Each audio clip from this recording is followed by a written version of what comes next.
Hi everyone, today I will be making a chickpea flatbread. It's also called a soca. This is a recipe that originates from the Mediterranean. I've heard that it comes from the south of France.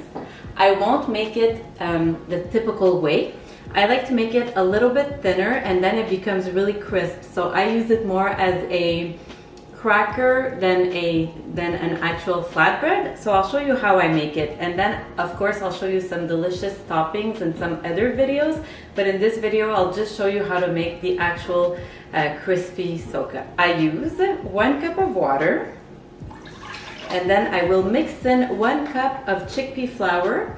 Chickpea flour is also called sometimes gram flour, so it's just 100% chickpeas that have been ground into a flour. I love to use it. It's also a gluten-free flour. So this isn't the ideal way to measure flour. I'm doing it the lazy way. But so I have exactly 1 cup of chickpea flour. I put it into the flour, and then I will want to put 1.5 tablespoons of olive oil.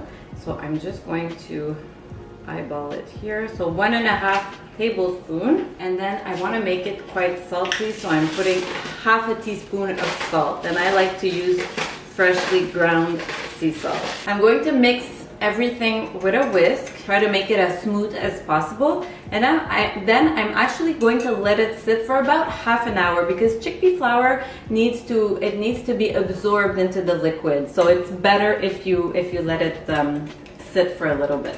The mixture for my chickpea flatbread or crisp cracker has been sitting for half an hour, and as you can see, or I'm not sure if you can see it on the camera, but the liquid has become much thicker. So that's why we let it sit. Now what I've done is that I've taken a pan that goes in the oven it has a metal handle, so that way it's not a problem in the oven, and I've put it for 5 minutes. My oven is at a high setting of broil, and I've put it for 5 minutes so that my pan is really hot. So I'm going to remove it from the oven. I'm going to remove my pan from the oven. I'm going to use my glove because I want to make sure not to burn myself, because it's a very, very hot oven.